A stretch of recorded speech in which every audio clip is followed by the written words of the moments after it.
Good evening, everybody. Welcome to the inaugural event of KIS Parent Week 2020. My name is Saumitra and I head admissions at KIS. It is my honor and privilege to be introducing Dr. Amit Sen, who's going to be speaking to us about how to safeguard our mental well-being and that of the ones closest to us as we navigate and transition through this unusual pandemic. Dr. Amit Sen is the director and co-founder of Children First, a leading institute for child and adolescent mental health that aims at providing clinical and developmental services, school mental health programs, community outreach, and research work. He's also the founder head of mental health team at Salam Balak Trust. He's been in the field for more than 30 years. His work involves psychotherapy, service development, training, awareness building, and advocacy. He's worked with national and international organizations like the UN Human Rights Commission in the area of child abuse and juvenile justice. Thank you so much, Dr. Amit Sen, for sharing the stage with us. Without further ado, I'd like to invite Dr. Amit Sen to take this virtual stage. Thank you, Soumitra, and thank you, KIS, for inviting me for this event, which seems so varied, colorful, insightful. So I'm very excited to be a part of this, honestly. To start, I think, again, like you said, Soumitra, without much ado, let's begin with discussing today's topic at some length, yeah? And see, so I'm going to share my screen, yeah, with you. Right. So again, I'm told that your parents are from different parts of the country, and perhaps some also from other countries in the world.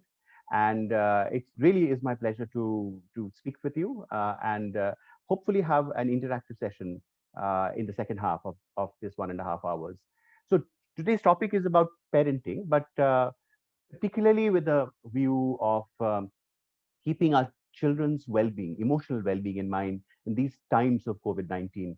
COVID-19 indeed is something that is completely unprecedented, isn't it? Yeah. Uh, just give me a second. For some reason, my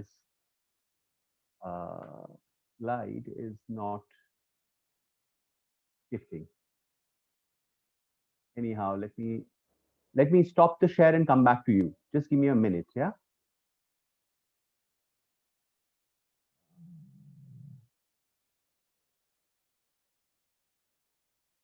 Okay, let me do it a little differently this time. Yeah. Okay. So COVID-19, yes, it's working. So COVID-19 is one of the strangest thing and most unusual thing that we have ever encountered in our lifetimes. I don't think we've ever seen a crisis like this. This is really unprecedented, and it's sort of given us this constant, palpable threat and fear. Some of it is real, indeed, and I think that most of us and the governments and schools are taking all kinds of precautions to quell that real threat and fear. But there is a lot of imagined fear and threat as well, and that also is creating its own uh, complications and confusions.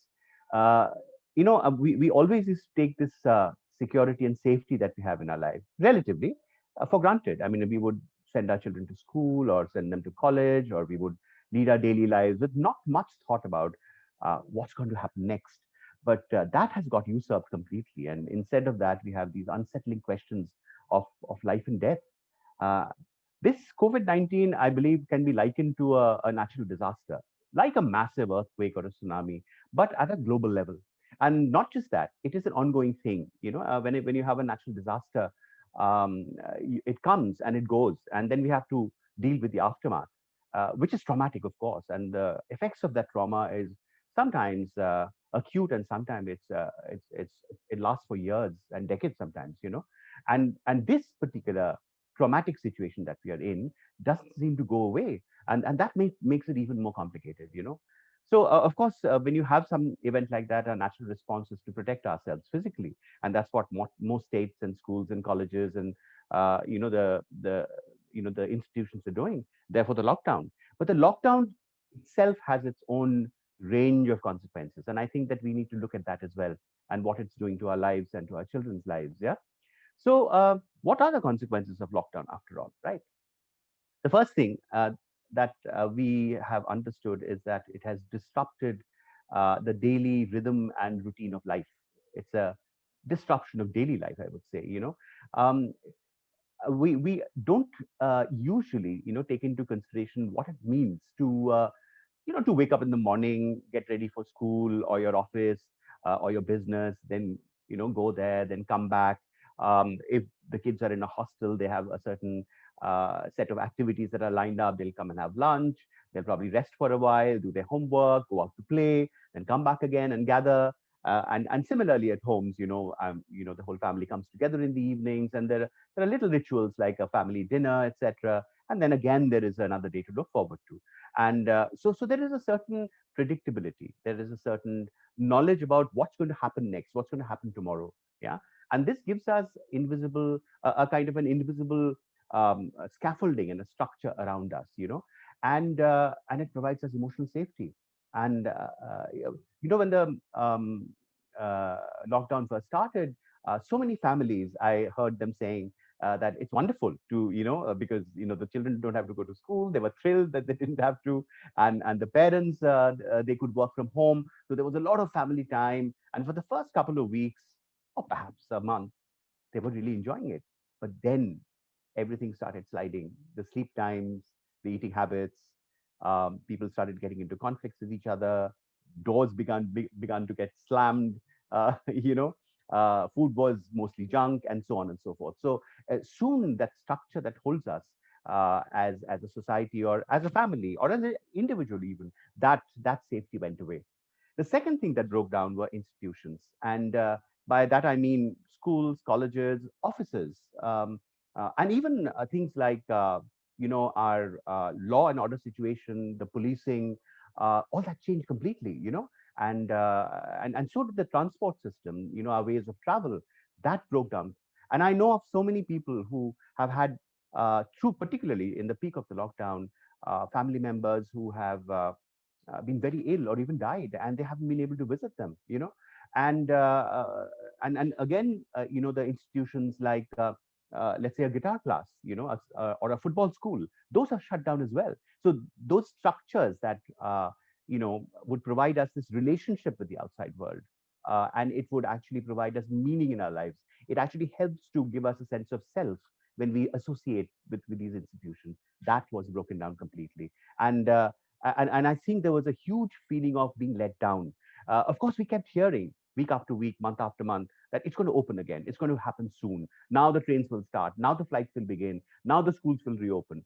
But it kept getting postponed. It's like getting let down repeatedly. It's like promising to a child that you will get it, and then after another 2 weeks say, no, I'm sorry, it's not happening now, and that is so hard to deal with, and that often takes away this sense of purpose and meaning that we have in our lives. The third thing I think we have lost is a loss of pleasure and joy. And come to think of it, I mean, besides, of course, having all kinds of gadgets and getting, favorite movies, or, the YouTube at the press of a button, we also had deep connections with the outside world. A walk in the park, going to the cafe with friends, celebrating a birthday. And when the holidays came, going for holidays as a family, planning for it. Or somebody's anniversary came, or there was a marriage and a wedding, and people would get together. And you could make those choices. You could make a choice of, going for a concert of your favorite artist who was coming to town, or just go to the mall and hang out. Or you could make a choice of, getting together as a friend and hang out in the park, perhaps. So all those choices that we could make, that again gave us joy, pleasure, again a sense of meaning, connecting to something that we find meaningful, find fulfilling, has gone away. And again, yet again, the sense of self that comes from it, and the sense of community, yeah, that again gets jeopardized when choices get taken away from us. And there is a sense of loss and grief that happens as a result. So, you can imagine the kind of feelings that people have gone through. and most so children perhaps, starting from frustration and helplessness and disbelief that how can this happen to us? How can this happen to our world around us? This hopelessness, such hopelessness, because there is no future to be seen. Hope comes from the future, and the future is blurred now, and there is a sense of loss and grief and sadness for not being able to, access those connections, those meaningful bonds that we have with the world outside, with people outside, and that leaves us with a great sense of grief and sadness. And of course, there is fear and anxiety, and fear and anxiety can be extremely disabling, and it can be really, really jarring. It's a complex relationship. I think we share with fear and anxiety. Some of it is natural. I mean, fear is or anxiety is a part of our system. We all, uh, you know, uh, experience it sometimes or the other. But when an uncertain situation like this happens, then the fear is almost constant. And if you remember when it first started, the lockdown, and even today, perhaps for many people, it's a constant preoccupation. At first, it was definitely a constant preoccupation with everybody. When will it go away? What's happening with the research? When is the vaccine coming? What is the death rate? Is it as lethal as we all think it is to be? Thought to be. What is the lockdown going to do for us? And so on and so forth. And I think a large majority of our mind space, the time that we allotted to it, was about the COVID and the pandemic and the lockdown, wasn't it? Yeah. And then some of us started looking away, and this is what happens in a traumatic situation. When you are look at something which is intolerable, then you begin to look away, and that's what happened. People started shutting their TV screens. They didn't want to read the news anymore, and I know of many people who did that, and thought that it's going to go away. And obviously the mind and the person believes that if we don't look at it, it's not going to affect us anymore. But that's not really true. Do you know, if there is indeed a calamity that is happening all around you, it will affect you, because it's seeping into our beings. It's colonizing our minds and our homes, honestly. So if you don't address it one way or the other, it is going to come to you with some some amount of yeah, intense feelings and anxiety provoking experiences. So anxiety and trauma, of course, manifest in different ways. And I've heard so many young people and even adults talk about dreams and nightmares, that their lighter, their sleep has become much lighter, and they get bizarre dreams almost throughout the time they sleep. I don't know how many of you would have heard this. Then sleeping and eating patterns have gone haywire in so many homes, and uh, I think parents are struggling to get some degree of discipline, as they call it, into their homes. And of course, many parents, because they have uh, found everything slipping away and sliding away from them, and losing control of the rhythms and the schedules and the routines, in their anxiety have wanted to regain the control and take charge, and then impose some strict regiments and rules and stuff like that, which again do not work for most of the kids, especially when they come into their tweens, and when the ones they're teenagers. If you want to take control of their lives in a manner where they feel oppressed upon or they feel unheard, then it doesn't work, and boomerangs back, doesn't it? Yeah. So it begins to give rise to conflicts in relationships, and everybody in the family begins to withdraw into their own spaces. I don't know how many of you have faced that. In the beginning, the family time was great, but after some time, again, people would just want to withdraw into their own spaces. And then, of course, there's this fear about addictions of screens now. I mean, clearly, we have had such an overdose of it, and part of it we can't help. I mean, there are online classes, and there are most of the recreation, even the social connect is through screens. And of course, some of the older kids perhaps have. There have been fear about substances that are being used, and there is a recent newspaper article that substances are and the dealing in it and the use of it has increased markedly during this lockdown period. And of course, in our in our clinics and the way we relate to or engage with families and kids who are already coming to our services, we have seen a marked increase in physical and psychological symptoms. There's a lot of anxiety. There are panic attacks. There are mood swings, increased sensitivity, and being on the edge all the time, temper and anger outbursts. So these are things that are happening more and more, especially with the postponement of the lockdown and so on. And of course, in worst case scenarios, it might actually end up in a young person beginning to show signs of clinical anxiety and depression, or symptoms of trauma even. Yeah. So we have to figure out how to deal with it, and the question that comes to my mind is, what can we do? What can we do for our children to help them feel safe, to help them tide over this, to indeed equip them to deal with the current situation? What can we do? And I know many of you are concerned about schooling itself, and I also know that there are many young people who have completed school this year and were ready to go to college and have not been able to go. And we have so many such kids in our amongst our friends and families. In fact, my own daughter, who completed school this year, has had to go all the way to UK on her own. We couldn't even go and drop her there, and there was such anxiety and worry. And I'd had to go and quarantine in a room all by herself in a completely new, strange environment. It was indeed very, very difficult, right? However, I mean, education has to go on, learning has to go on, keeping ourselves, supporting each other, keeping ourselves safe has to go on. So how do we equip our children? Do we by teaching them calculus, or should we teach them reading and writing? Or what about cybercrime in today's day when all of them are hooked to the screen for such long periods of time? And what about anger management? I mean, many of you might think that that perhaps comes at the top of the list. And what about preparing for a nuclear disaster in the way we are going with our neighboring countries? And or maybe a tsunami or the next pandemic. What do you think would constitute education for our children now, which will keep them safe? What about sexual abuse and domestic violence, which is skyrocketed in these times, and there are many, many reports from different countries, and crime against women for that matter. And the materialistic culture, the warped politics and corruption that plagues us all the time. It's so hard to read the newspaper, and the kind of extremes of polarized position that people take, and the hatred amongst people, and so on. So all these things are there. Uh, Are we are we going to equip our children to deal with some of these things, or should we prepare them to be, for instance, adaptive, maybe emotionally intelligent? Should we address those emotional issues more than anything else? Should we ask them to change with the times, or help them or prepare them to change with the times? Think on their feet, be creative. Should we prepare them? And this is a question that I often ask myself, even before the pandemic. Should we prepare them in the way the world is changing? I mean, the pandemic has shown us a lens which is dramatic. I mean, the changes that we're seeing right now, which is a lot of which is probably going to be lasting, and some of which I hope will be lasting.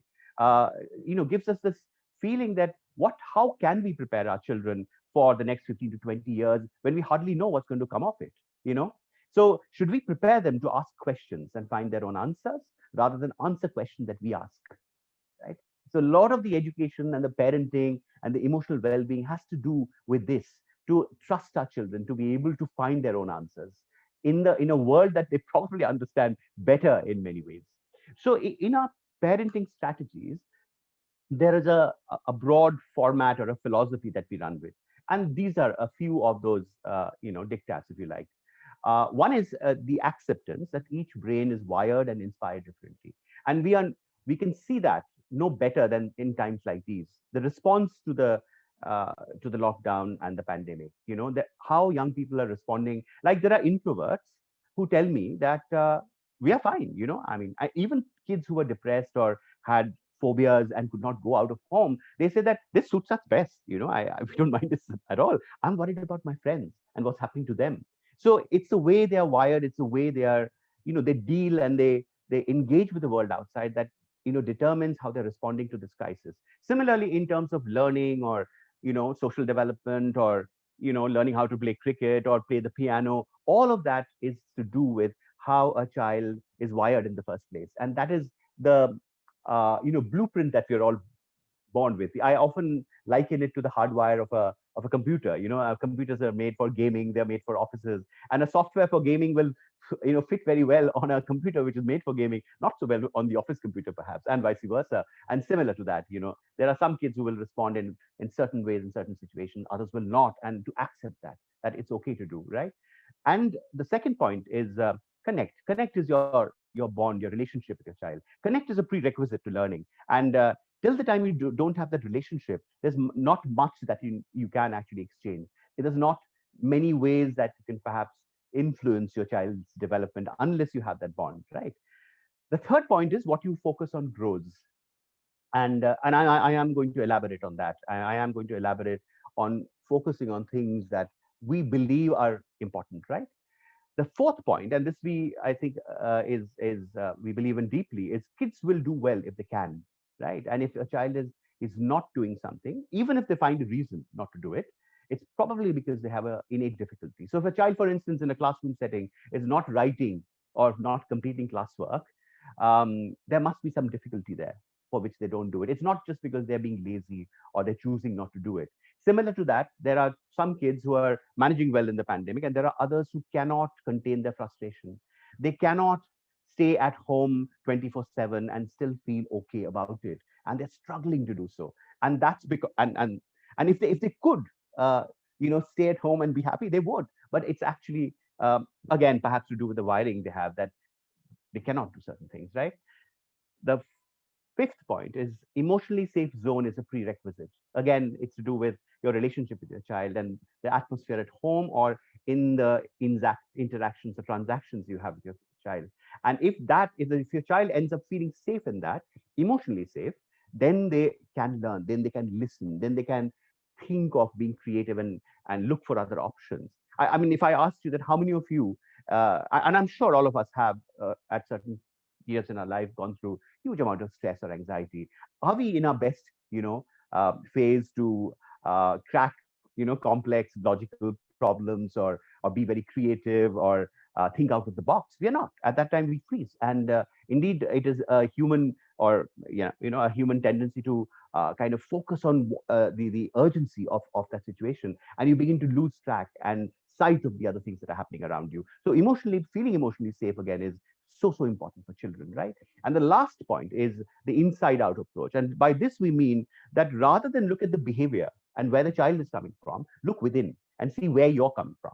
What is the tone of your voice? Why did you have to say that? If your daughter is constantly wanting to withdraw into her own room and doesn't want to come out even for dinner, the question to ask is, what have we done or what can we do differently to facilitate that? Rather than to see her behaviors as problematic, I try to resolve that, to fix it, and that can often get you into problems, right?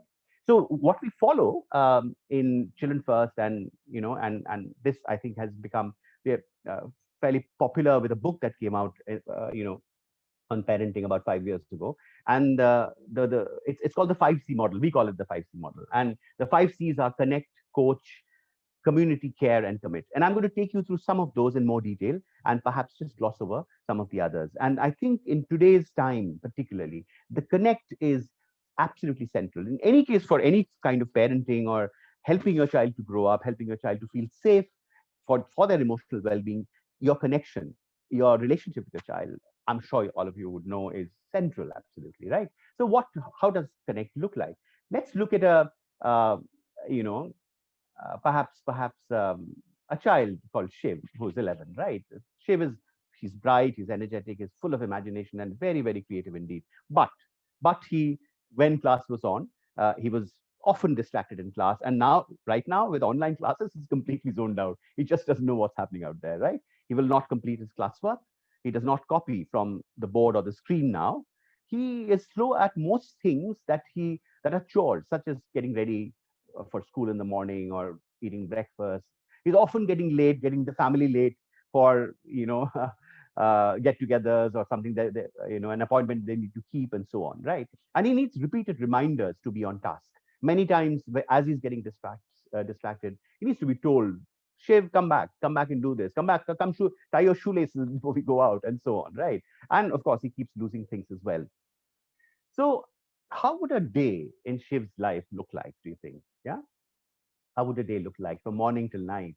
What are the kind of messages does he get? What kind of things are said to him? What kind of feelings does he go away with, right? So in that context, we often talk about marbles of love and rocks of shame. Yeah.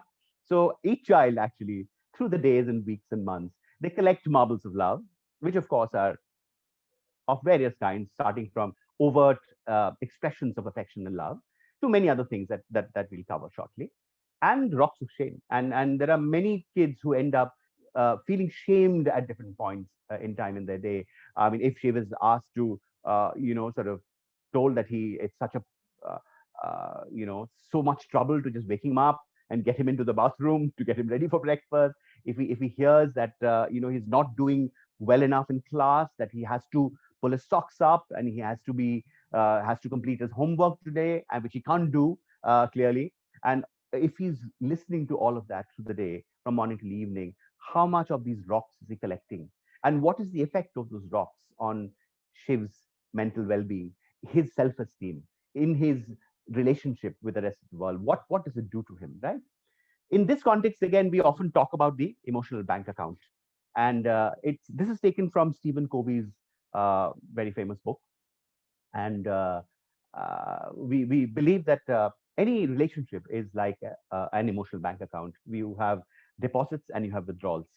Uh, and withdrawals you have to make with children, I mean, you have to tell them, you have to say no sometimes, you have to make boundaries and say that this is the limit. You have to switch off your TV or put down your computer and or laptop at this time. You have to, perhaps say that, you haven't bathed for the last 2 days and you have to do it. Otherwise, I'm not, backing off and not getting out of your room. There are many such things you might say. And sometimes through even, the tone of your voice, with the body language, when you're disappointed with them or you are, they don't live up to your expectations, you're sending them messages which are withdrawals, right? Um, so to be able to make those withdrawals, however legitimate it might be, however well intended they might be, you have to have deposits there. Otherwise, your check will bounce, isn't it? Yeah. And when your check bounces, when the doors slam, or when they're back chatting to you, or when they're being rude to you, your check's bouncing. It means that you don't have enough deposits in that bank account to be able to make that withdrawal. And so, how do deposits look? Deposits, of course, are, like I said, overt messages and expressions of love and affection, but it's also to do with recognizing your child for who he or she is. It's about recognizing the effort they make. It's about spending time with them. And that's one of the biggest deposits that you can make. Not with your agenda, not spend time because you want to teach them about life or about physics or history. It's not about, making them listen to Daddy Rock, which you really relished when you were in college. It's about getting into their world. It's about listening to the rap music, even if the language is foul and it makes you cringe, to sit and say, "Oh my God, that's very powerful." The language is also, uh, well, whatever you feel about it, and then you might find that she is giving you the whole history of, Black uprising, perhaps. So it's important to get into their world in their terms and conditions. And that's when you make the biggest deposits. If you're able to, in a non-judgmental way, get into that space and spend time with them. So those are things that one can do. And I'm going to again take you through quickly some of the things that, yeah. So again, we believe that, what we focus on grows. There's a lovely Buddhist saying which says that the seeds that you water are the seeds that grow. And in that, I mean, it's to say that everybody, all of us, carry good seeds and bad seeds. And particularly in stressful times, like the pandemic now, like during the lockdown, it's a bad seeds. It's a rebellion, it's a rudeness, it's an indiscipline that comes up. And what do we do then? We start focusing on that. We spend so much of time to rectify it, to correct it. And what we lose as a result is a focus on what your child might be good at. It could be music, it could be any creative pursuit, it could be kindness, his or her helpfulness towards their grandparents. It could be their concern about the world and the environment. It could be anything like that. And we begin to lose focus. And what happens then is that what we focus on begins to grow bigger and bigger. So the rebellion begins to grow bigger. The bad behaviors begin to get amplified. And that's exactly what we need to turn around and turn it on its head and look at differently. There is another set of uh, suggestions that I have brought here from a parenting approach called nurtured heart approach. You'll get it in the net. There are books on it. There are many articles on the nurtured heart approach, right? And uh, it talks about recognitions, and there are different kinds of recognitions. The way you can connect with your child and the way that you can recognize them, you can validate who they are. The first one is called active recognition, and that's clear in itself that it is the way you light up when you see your child. It's the way you light up when they wake up and wish you. It's a way you respond with your smile and your body language when she enters the room. And the message is really, I see you, I hear you. It's to do with eye contact, touch, listening, and just relishing their presence and their presence in your life. And that is active recognition. And here again, you might I'm sure many of you would do that very effectively, and also again very explicitly express your love and affection to them. The second part one is called strength recognition, and this is to do with recognizing their qualities, their abilities, and to say to them that I value you as a person. And again, here there's a little caveat that the recognition doesn't have to be, oh my God, you're so good in music, or oh my God, you're the most wonderful kid that anybody can ever wish for, because these are very broad labels, and it's like cheerleaders. The thing to do actually is to be very specific about what you recognize. So if a child is a cricketer, then to say that your reflexes or your backlift is so good nowadays. I can see that you've put in so much of effort, and your front strokes are just brilliant. To be specific, because children really value that, particularly as they grow up. They realize that the cheerleader leading, it doesn't amount to much really, and they'll probably just shrug their shoulders and walk away if you call them a good boy or a girl. But if you actually broke it down and said, what, the your writing style has changed, I can see, and you are so much more better able to encapsulate the characters of the short stories you write. That is precise. That means that you have actually given time and effort to be able to to get into his world or her creative space, and that they really love, and that bolsters their self-esteem. That actually makes them feel very good about them, and that again adds a lot to their emotional well-being, right? The third thing is proactive recognition, and this is where a child who's probably struggling with something, let's say a child is struggling with anger and is probably shouting or being aggressive with a younger sibling at home, and the lockdown doesn't help that, does it? I mean, they have to play together and they fight together, and the older sibling is seen perhaps hitting or bullying the younger one. And one day, in such a situation where you have had several chats with him, he turns around and does something different. He says, "Don't irritate me," to his younger brother, and immediately you pipe up and say, "Wow, I really admire the way you have controlled your anger." So this is an exceptional behavior from his side, right? And he has made an effort to be able to change that, and you proactively go and recognize something that he has done which is out of character, so that he begins to believe that, oh yes, I can control my temper, I can be kind and mindful with my brother, right? And there are so many such examples that one can think about, where children make an attempt to, say for instance, Shiv, if he really tries hard to sit down and do his homework one day where he usually struggles, it's absolutely fine to recognize that and say, my God, Shiv, I can see the effort that you're making, and it must be very hard for you, but you're still doing it. I really admire your courage. Simple things like that are called proactive recognition. And then the third one is called creative recognition, where you build space to let them shine. There are many kids who do not come into the limelight in regular classrooms and schools, because we as a community, as a society, believe that success is of certain kinds. If a child is doing well in academics or a sport or music, etc., they are they are good kids, they are talented kids, and we recognize them in different forums. But there may be a kid who is not good at any one of those things, may be good at stamp collecting, or has a fabulous knowledge of astrology or birds. I've had kids who are walking encyclopedias on animals and birds, but nobody gets to know them. Know them in the way, in with their talents, because that's not something that you usually discuss in classrooms or even in homes, right? And those become closeted hobbies, so to say. And it's important to recognize that and create spaces for that child to create and bring to the fore what they're good at, and to then showcase it, to tell the class teacher, you know what, he's a genius at dinosaurs. He's done all the, can you do a PowerPoint presentation in school about dinosaurs? And then everybody sits up and says, oh my God, Shiv is really good at this. We never knew, right? And that then showcases their talents. And that's how we build spaces to let them shine. And those are other kinds of recognitions. And that also is a huge nurturance to their being, to their well-being, and to their development. Yeah. So, again, uh, what we're trying to say to each one of our children is that I love the way you are unique, you are different, and you are you. And that's all right. I'm not going to love you when you do this or when you become that person. I love you just the way you are. I care for you. I admire you just the way you are. That's the message that we have to give them, right? And that is to do with, all this is to do with connect. It's to do with the bond and the relationship that you have with your child. And in today's time, it is absolutely central, because where else would they get it from? Where else would they get it from, this recognition? They're not getting so much of it in school because it's all virtual. They're not getting it in the playground or with friends or other extended family. All they get, all they're getting is from their immediate family, at least most of it, other than of course the likes and the smileys that they get in social media.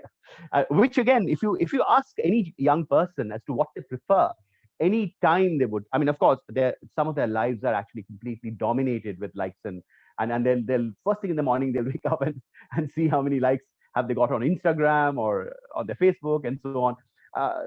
That's another troubling reality perhaps, but if you can do it in person, there's no other substitute to that, right? So that brings us to coach, and coach is to do with helping your child develop skills. It's about skill development, right? So let's take the case of Ria, who's 15-year-old. She again is bright and intelligent as she was, and creative, and even good in studies.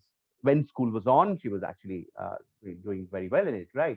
But recently, with the lockdown and everything, she's recently spending too much time on social media. And that's not a surprise, is it? I mean, I think most 15-year-olds are probably, right? She has difficulty waking up for school, online classes, parents trying to control her screening but feel helpless. And she turns around and says, "What's your problem? Everybody's doing it."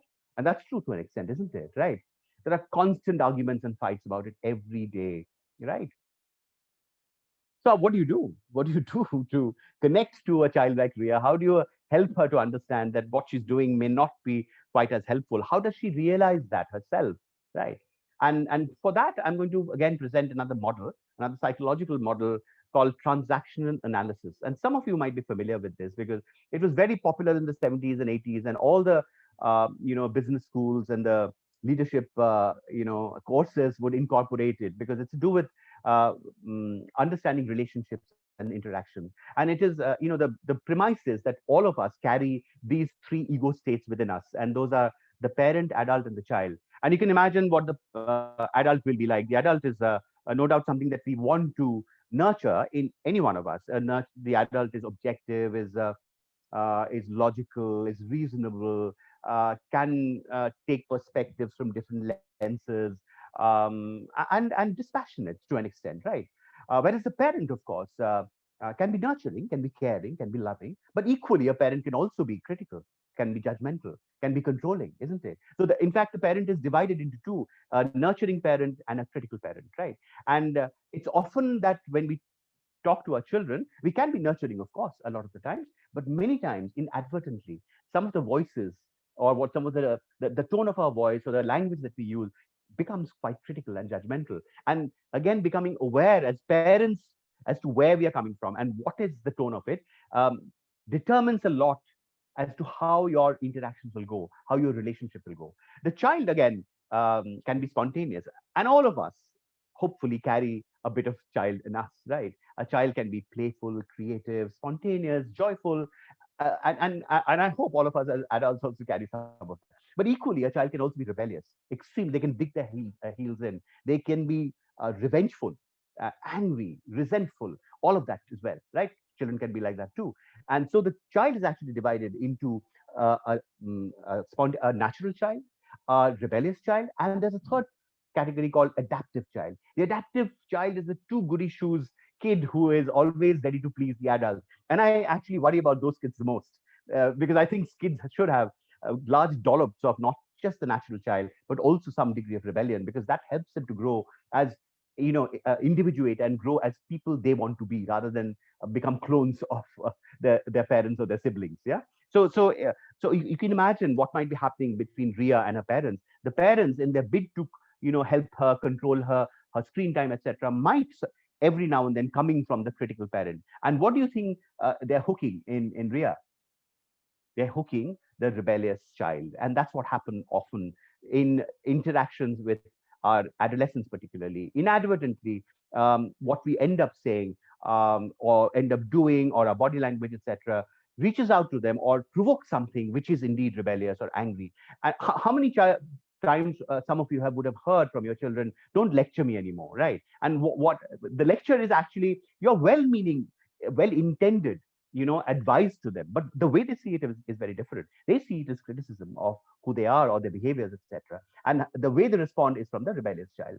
So I mean, there are three approaches when you deal with somebody like Ria, for instance, when they're 14, 15, or 16. You can attack them. You can actually go and say, okay, we are going to take your mobile phone and your at 9 o'clock or 11 o'clock or whatever, and that usually leads to a conflict. Or you can back off and said and put your hands up and said, okay, fine, fair enough, it's her life, she'll deal with it, right? Or you can coach. And we believe that the third option is the perhaps the most constructive option, especially if you want to see them happy and again gain skills. And the skills in this age group is very complex. It's social, it's emotional, it's managing their time, managing themselves, self-regulating themselves. So what is coaching? And for that, I'm going to ask, put up these two questions.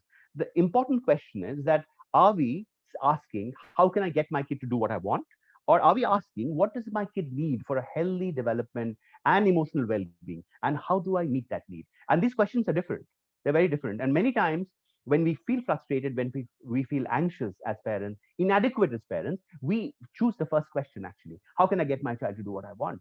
Yeah. Whereas actually, if you look at it, if you really want them to grow as healthy individuals, eventually individuate and go into the world, capable, adaptive, creative, then we have to ask the second question, isn't it? Yeah. And when we ask the second question, these are some of the steps that one can do, take to be able to relate to them. The first is empathetic listening. Yeah. And there's a famous line in one of my favorite movies called Fight Club, where they say, most people actually are not listening. They're just waiting for you to finish so that they can speak. And that indeed is the case. I think even in parenting terms, or we are really framing our own answers to perhaps one or two things that have been said right in the beginning, and waiting for the other person to finish. And listening is such a important skill in any relationship, I think, but particularly when you're dealing with tweens and adolescent children.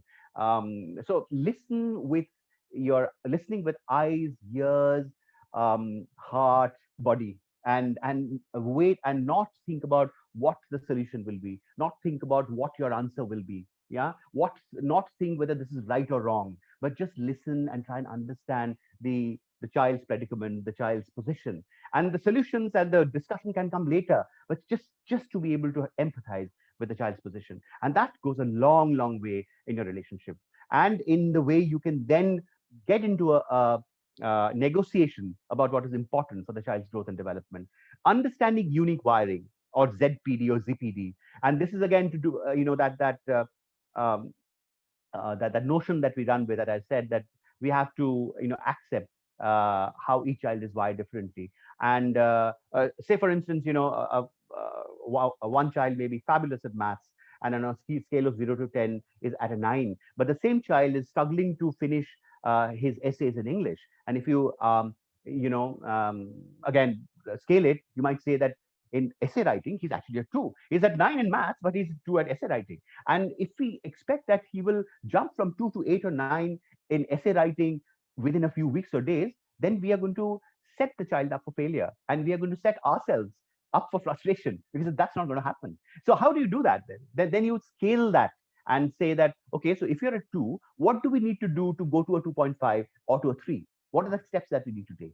You want to discuss that? Can we take a collaborative decision? Similar to that, if you talk about anger management, or if you want to talk about self-regulation, time management with screen time with Ria, then you can say, okay, I can see that you're struggling and I can see that sometimes you feel guilty for having watched so much of screen and being on social media. What do you want to do about it? Where are you at this time in controlling this urge to do screen? And Ria might turn around and say, actually, I'm at 3. And so how do you? So she's not going to be able to shut down screen unless you take it away. But if you take it away, then you're in probably for a lot of conflicts. And I don't think that's going to lead to any constructive solution at the end of it. The third thing is, of course, the art of communication, asking rather than telling. So rather than telling Ria that, that what you're doing is really damaging. I've read such articles, and this says that you'll spoil your eyes, and your attention span will go down, and of course you're not doing anything else besides being on the screen. But rather than that, you could ask Ria, do you think that the number of hours you're spending on screen is good for you now? Do you think that that needs to be looked at? And when you do that neutrally, without being sarcastic or without having an undertone of irritation or or concern, then she might actually engage with that conversation and say, yeah, I'm thinking myself that perhaps I should reduce it. And then she might be willing to actually sit down and have a negotiation with you, right? And so the skill building, whether it is self-regulation, anger management, math skills, tennis shots, it also always has to be respectful, one step at a time, right?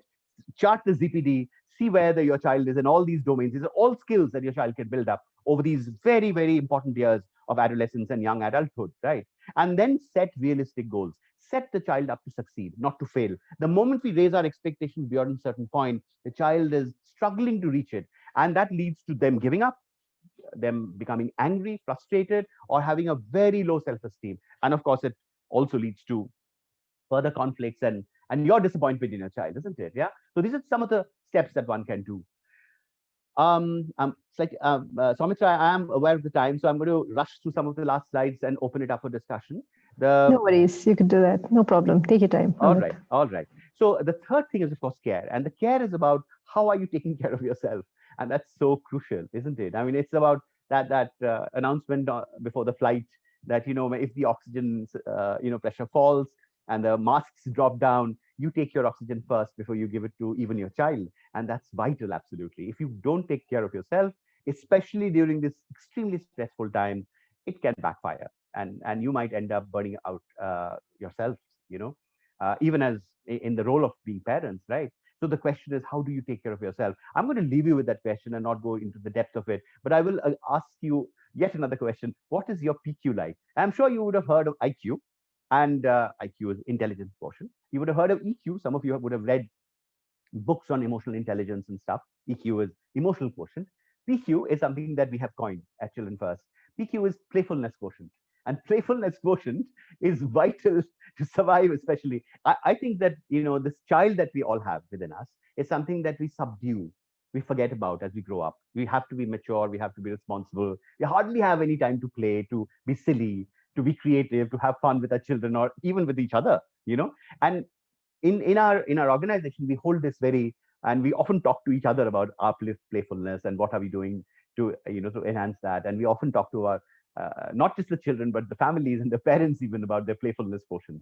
So do think about what will give you that zing and what will make you feel that you're having some fun without any other kind of agenda, without having to think, is this making my child learn a discipline or a skill? Just put your head down and have fun with them, or with each other, right? The third thing, of course, is the community. The fourth thing is the community. And I'm sure you, particularly in today's times when we're so locked out of each other's lives, feel the pinch of the community the most. Your school is a wonderful community. I'm sure they do so much to, I mean, this forum, for instance, they created this platform to have this community together, and that's so important. There's an African saying or a word called Ubuntu, which means literally, I am because we are, and the meaning of our existence is not in isolation. It is in this context of this social connect that we feel all the time, and that is why I think whether it is the lockdown time or before, children, adults, young adults, they're constantly trying to connect to each other and get validation, feel the warmth and togetherness, isn't it? And again, we will talk a little bit about the COVID thing, and then maybe we'll touch upon how to do Ubuntu, yeah. And the last thing is, of course, commit. And parenting is a full-time commitment. You can't do it through remote control. You can't do it through yeah. And you, again, I mean, of course, with the compassion and courage, you have to say that this is if you've taken it on, it is like another full-time job, and you have to allot that time, space, and emotional energy into it, isn't it? Yeah. So what do we do with all these parenting strategies in these COVID times? I could say, well, remain anchored with a sense of self, belongingness, and purpose for life. It's It's so easy to say, but how do you do that, right? And through these few months, we have figured that there are some things that we can do which might make us feel a little more anchored, feel that indeed we are in this together, feel again reclaim some of this sense of self that we started off with. I'm going to take you quickly through some of these things. We could create a structure at home, connect to our roots, is what I would say, reclaim purpose and meaning, connect to our vision, and then question the given, connect to our spirit. And how do you create a structure at home? And for that, I often encourage families and young people.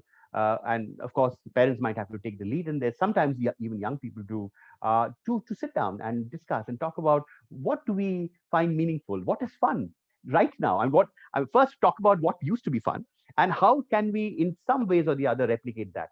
Maybe not in its fullest form, like if a kid used to go for cricket coaching and he's missing it completely, and or they can't get together as a band anymore to jam, and she was a drummer in the band. Then how do you replicate that? What can you do, right?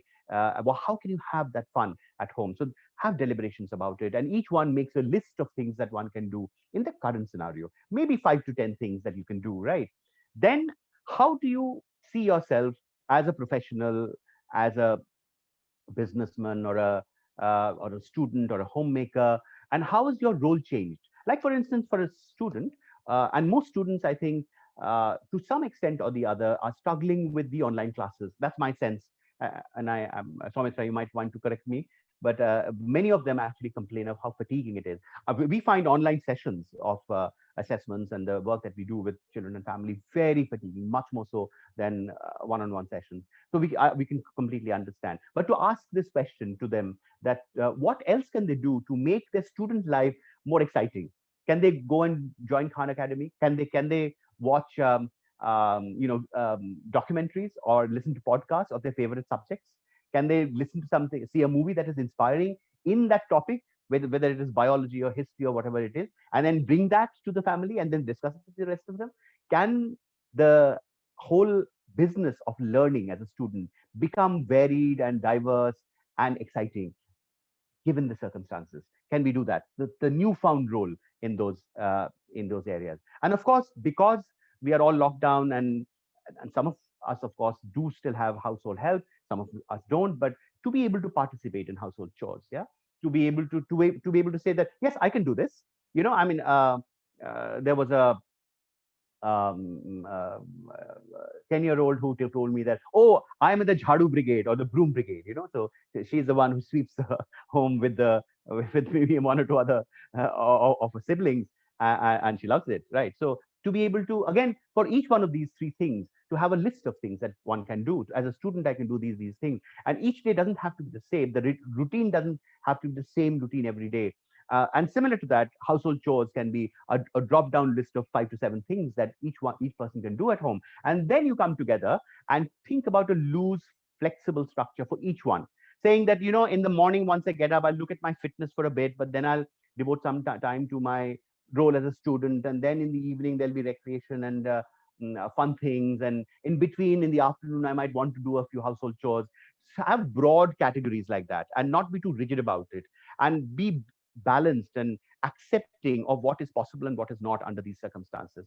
And that plan can change every day. Every night one can sit down. Everybody can sit down if they want, or you can do it individually and say, tomorrow I'm going to dip into my fun things in this way, and I'm going to do my studentship in that way, and I'm going to do that household chore. So there is variety, there is a choice that people are making, and that often can, again, give rise to a lot of cooperation and family time, if you can think about that, right? And that again brings the family together, the bonds better. Reclaim purpose and meaning in life, and that can happen through reflection and brainstorming again, of which can happen individually and in the collective. What gives me pleasure? What gives me a sense of meaning in my life? What am I missing most? What is it that I'm craving for, honestly? And then look at what you can do at home. Dig into the crevices of the mind, I would say. Look into past memories, bring back albums from holidays that you've taken, reconnect to motives, the rack of videos that are lying, which you used to watch when your children were young, and some of the books that you would read out to them. And we have done some innovative stuff like, we brought out books that we used to read to our children, and each one of them has chosen one book and said, I'm going to read it to the family. And we've all sat together, and one by one we've picked out these childhood books and read it in the manner that they really enjoyed, and it was so heartwarming, and it's such a moment of coming together, right? Bringing back memories and meaning. We don't see a lot of our meaning in our lives comes from looking into the future, into and visualization is still important, perhaps thinking about what will the world look like after this, maybe, a different kinds of visualization, but not in, we can't do it anymore in the way that we used to, where things were predictable. Children would know that I have to work hard to get to college, or I have to finish my class so that we can go for a holiday as a family. We don't know any of this thing anymore.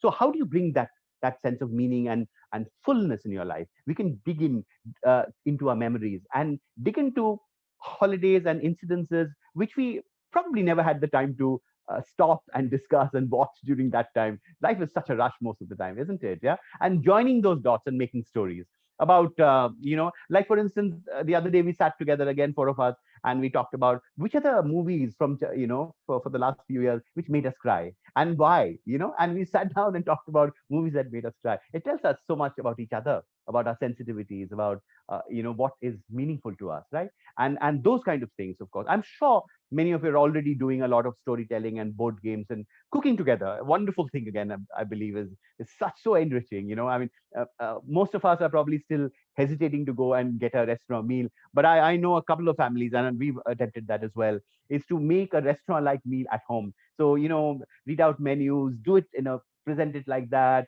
So somebody, will make this, and somebody may make the other thing, and actually have a get together within the family. Maybe call another family that you're close to, who you are sharing space with, maybe an extended family, and do that. And that's so fulfilling indeed. And of course, lastly, the PQ, your playfulness quotient. How can you get the playfulness back in your life? How much can you do, and what can you do about it, right? And I believe that it's time to question the given. And I think that this COVID-19 has completely, this little tiny virus is like a behemoth which is shaken our world like nothing else that I know of, or I can remember in our lifetimes. Yeah. And this also has made us realize what we have done to our planet. When we went into complete lockdown, I live in Delhi, and it's and and some of you know how polluted Delhi is, and suddenly the pollution went away, and came down to acceptable levels. The green and the trees in front of our house, they became greener, and the birds started coming, and there is a little a little forest that we have nearby where I go for a walk, and most of the time there were human beings. And when the lockdown started happening, there was there were nilgai and there were jackals which started coming out, and we realized that we, with our hustle bustle and taking away from nature, it has affected the planet in such profound ways. We have to scrutinize our institutions and rehash our priorities. I believe. Look at what the question marks on education and learning, and what is important for our kids to learn. That's coming up in a big way. What should we strive for after all? What is success? What's the meaning of that? And what is development? What is this bright concrete developed world that we are always talking about, right? Question the materialism, challenge polarization. Should we seek to return to how things were, or create a new normal? And I'm not talking about the new normal that, oh, every day is a new normal these days. People talk about, oh, it's a new normal, but we have to create it. I think we have to mindfully create it, and we have this opportunity to do that. Count what we are grateful for, right? And the gratitude is so important.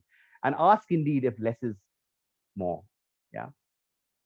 So I'll stop here, and I'll take some questions, perhaps. Yeah. Thank you so much, Dr. Amit. That was a really wonderful talk, very heartwarming, and it's quite evident that your approach to parenting is full of gentleness. It's about nurturing, and it's about respect, and it was lovely to hear from you. We do have a couple of questions, and to the audience, the floor is open for questions now. You have a little Q&A box in your windows, so please feel free to ask any questions that you may have for Dr. Amit. We have a question from a parent who says that she's worried about the transition back to normality, especially for her 16-year-old. Teenagers seem very comfortable behind a screen, And she wonders how they would react if they have to go back to an environment with a lot of social interaction, especially going back to the residences at school. How can we prepare our children for the transition back to school? Um, yes, I think that is a valid worry. And I think we have to have some conversations with them about it. They may have their own fears. And again, as I was saying, that each child is wired differently. You might find that um, some of them are raring to go back, and there are some others who indeed who have gotten comfortable in their very personalized spaces are beginning to grow anxieties. As I was discussing during the talk, those safe spaces to discuss this as to what is it doing to them, how are they viewing it, what can you do to support them through that, right? Should you make let's say an e-group or a WhatsApp group with some of the uh, you know peers in their dorm, perhaps even with the dorm parents? Should they begin to have those conversations? Should they begin to talk about how they will celebrate the lifting of the lockdown? Should they talk about how uh, you know what they expect from each other when they come back together again? Uh, they might raise their concerns in those groups, and the group together might be able to find some solutions to it.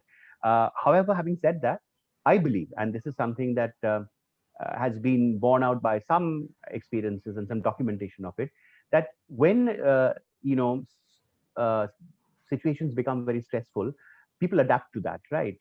And for instance, in a situation of a natural disaster, when the disaster strikes, most human beings are able to respond to that in some ways which are which of course ensure their survival, but at the same time is a collaborative effort to reach out to each other, to support each other, and so on.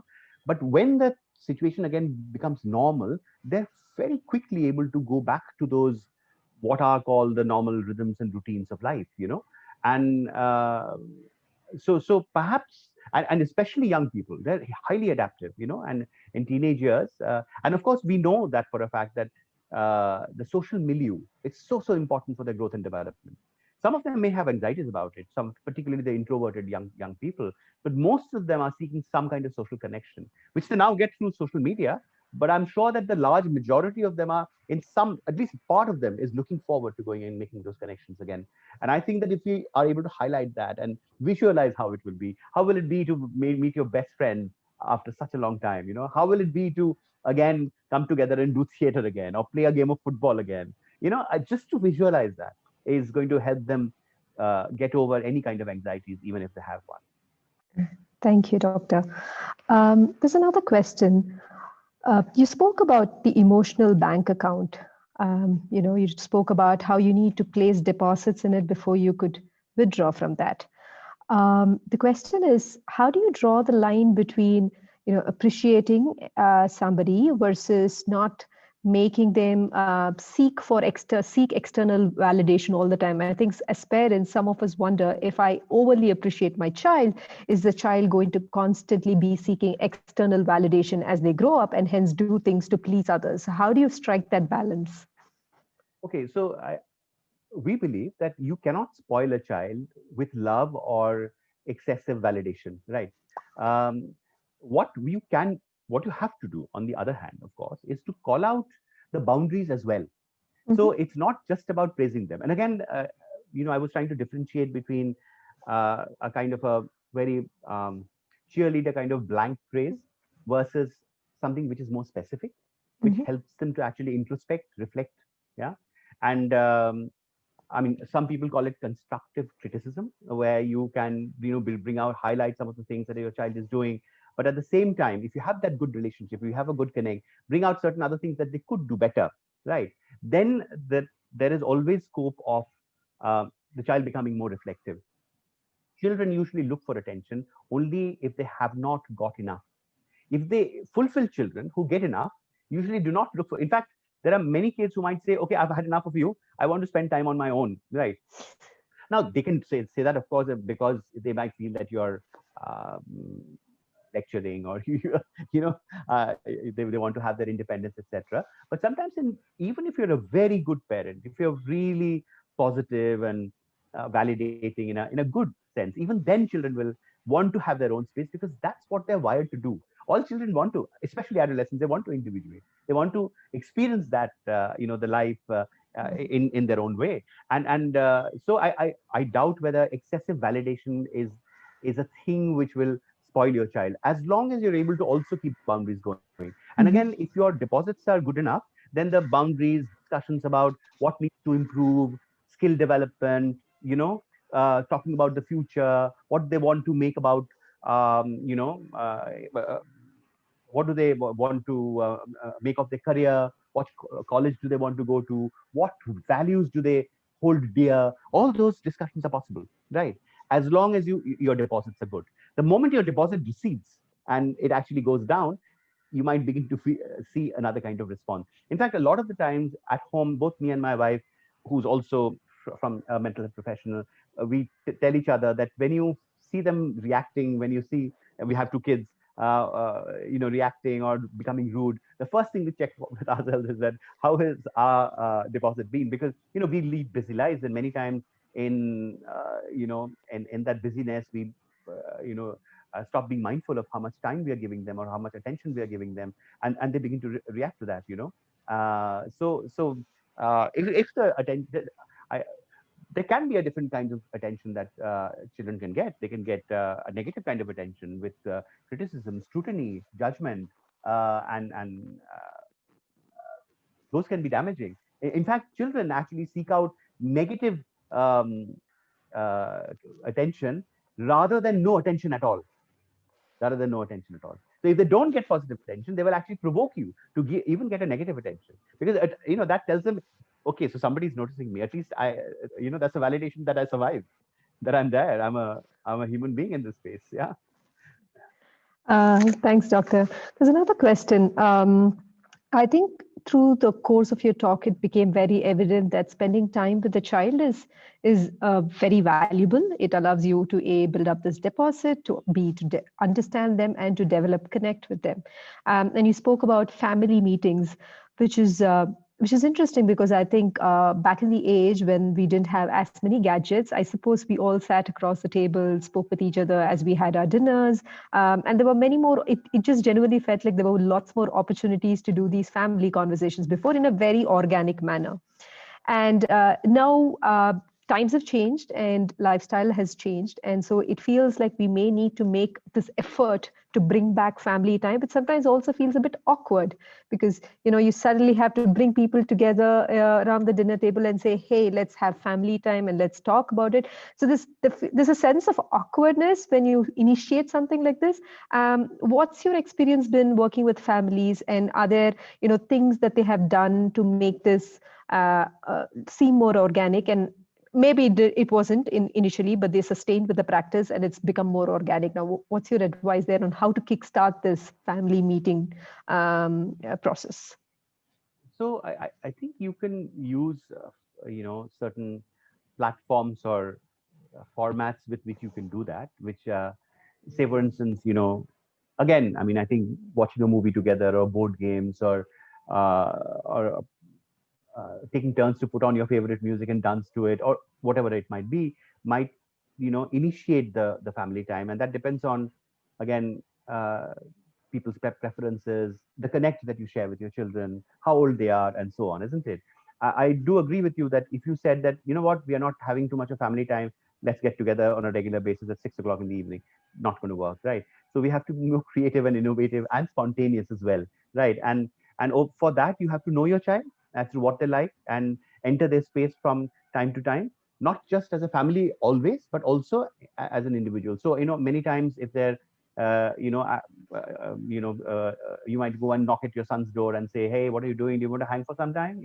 Or you might knock at your daughter's door and say, you know what, I read this newspaper article on this bunch of school kids, and it's so funny. Do you want to? I wanted to share this with you. And so to be able to enter their space, even at an individual level, at a one-on-one level, on a regular basis. And it's only then that you can, of course, some call for. See, if you have a really good connect with your children, you can even say that, you know what, we hardly spend time as a family, and they might cough it and say, oh mom, oh dad, come on, I mean, that's so dated, who spends family time nowadays, and so on and so forth. You might hear a lot of that, but it's important to address it. If you have a very good connect with your kids, you can even say that, right? And come together. So of course, I mean, traditionally meal times are always a good time to say, and I've seen there are some kids who will willingly come for it. Again, most of the time, if the connect is good or if their favorite meal is cooked, etc. But I've also seen families who make it into a ritual that dinner time has to be with everybody, and sometimes there are very awkward silences or an undercurrent of irritability or anger because the children don't want to come, right? And for that, to facilitate that, you would have to engage with some of the other activities that they do like doing, entering this space in the way they want you to, right? And then you might begin to have much more family time, you know, quality family time, if you like to call it that, right? Where Okay. people are coming willingly to actually participate. Again, during the lockdown, parents and families who have worked on sharing space, discussing things, etc., usually find children will come out of the rooms at some periods in time. And if one child comes out and you have a second one, you can call out to them, hey, we're all getting together, and they usually will come and oblige most of the time. Sometimes if they're in a bad mood or engage with friends on the social media, they might not want to come, and that's okay. To accept that is also okay. Okay, fair enough, the fourth one is not coming, the three of us today, that's all right, we'll give her the space today. That, to be able to have that flexibility and that acceptance of who your children are, people they are, and to respect, as you said, the individuality is also important. Only then does the reverse work as well. Yeah. Okay. Another one, you spoke about how you need to introspect and take time out for yourself as a parent too, and reflect on the past a bit, etc. And that I think probably it's just the rush of things and how schedules are these days. I don't think while we all take time off, and sometimes taking time off means watching something on the phone or WhatsApping, etc. I think as parents, we also don't take enough time to sort of go into deeper reflective states. And either way, we embark on that journey and we get distracted midway with something else.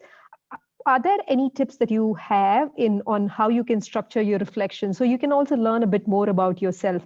Like, do writing down your thoughts make it better? Are there some questions that you would nudge yourself about so you can reflect on the past? Any tips there?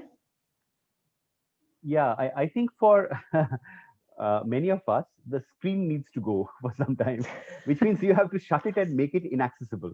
You have to Okay. switch off your phone, right? Or uh, to be able to access certain sites, uh, it should be you can set it up in your phone. It has to be a little circuitous. It can't just pop up like this in front of you, right? Yeah, you can archive things and say that I don't want to look at it for the large part of my day. I'll only choose one part of my day to be able to access it. So to Mhm. shut the laptop, to shut the phone and keep it aside is most important. Journaling works for many people. I know of some people who might even use, and if they are able to do that using some of their gadgets, it's great. I mean, they use it for um, even meditation. They have these apps downloaded. I know of adults as well as young people who do that. And indeed, if they need their, or sometimes for music, which can be, really fun, even contemplative, fulfilling, so many things. So you might want to, if you have a very good control over your gadgets and you can shut it down very easily and quickly, by all means use that. But if not, and I think the majority of us struggle with gadgets these days, like you said, most of the time if you take a break, we are probably looking at WhatsApp messages and videos and going into the YouTube. So the best strategy is to actually make it inaccessible, to put it in a place where you have to get up, walk, maybe open the cupboard and then get it out. If you did that, then you think twice before you do that. But if it's lying beside you, then you will stretch out and reach for it. The moment you're getting bored, right? I think our boredom threshold has also reduced so much, all of us, not just children. I think even for adults. And we have to begin to put aside these things and say, I have time, space, and the room and uh, a gadgetless room around me. And what do I want to do here? You might want to pick up an old guitar that you used to play. You might want to, take some crayons or pencils and do some doodling, whatever that might be, right? But it's important to again reclaim that space, become comfortable with our own selves, with the quietude, with the with the reflection. I think that Feels also. so hard because it feels like the world's geared towards, building extroverts who are social, who have a lot of connections, etc. It feels almost like being an introvert is kind of looked down upon. And I do know of some introverts who feel that way, and it doesn't need to be like that, but I do know that they feel that way. And it's hard for them to make others understand that there's value in spending time with yourself, and probably much more than in spending time with others. But it's I think it's a hard battle. Yeah, you're right. You're right. And again, those are the very questions or values that I was raising. Questions about values. That indeed the world that we have created, which is constantly on, roller skates and constantly, as you said, wants to achieve things, wants to socialize, wants to build big buildings and the fastest cars and the smoothest aircrafts and so on. What have we done to our world? And indeed sit and think about that and question these values, like, is extroversion indeed better than introversion? Not at all, I don't think. I mean, between me and my wife, I'm an extrovert, so I crave more of social interactions, although with age you begin to value more of your own time, which I have done. But my wife is a complete introvert right from the beginning. Nobody can tell if she's in a social situation. She can be the heart of the party if she chooses to. Most of the time she chooses not to be. And when friends call us, when I go to my friends and my batchmates from college for get-togethers, etc., she says, I don't want to go. I cherish this time on my own. And she used to do it with her own family when she was little, and they would pull the hair out to take her to family get-togethers. But she said, no, this is what I choose to do, and she's absolutely comfortable with it, right? And that gives her the mind space to be able to write. And so between the two of us, she's ended up writing 3 books. I couldn't, because I'm an extrovert. So you can judge who's which is the better thing to do. Right. Thank you, Dr. Sen. I think those were all our questions. I just want to conclude by asking if there is any word of advice that you want to share with our students or parent community. Well, I think there is a very uh, we are at a very important juncture, right? I think it will be tragic if we slip back to the same ways as these very values and questions that you were raising, Sumitra, about what we aspire to become, what we see as achievement and success, how we treat the world around us, nature around us, right? Um, and this is the time to reflect on that, and this is the time to very proactively take decisions about scaling down, about getting joy out of simple things in life, about respecting the environment, about conservation. I think these are things that it, I hope they come up, and I hope the younger generation, with the help of their families and parents, are able to see this in a different light altogether.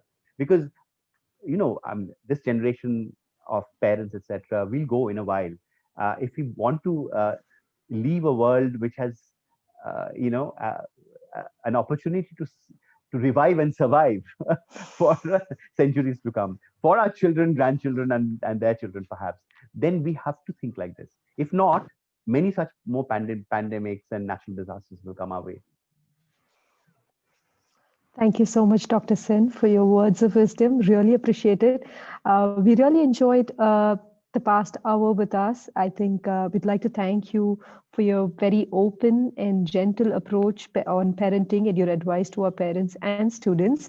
The general tone of the message overall was to respect the child for what he or she is, accept the child for what he or she is, and that would naturally strengthen your connect with the child, and that then would mean that the ability for you to have a conversation with your child about a topic that you want also is enhanced. So with the Indeed. child at the center, I think, and building respect and love and affection around the child, I think that was really well taken and well made. Thank you so much, Dr. Sim. We really appreciate it. It was a pleasure having you with us as part of Parent Week. Thank you and have a good evening.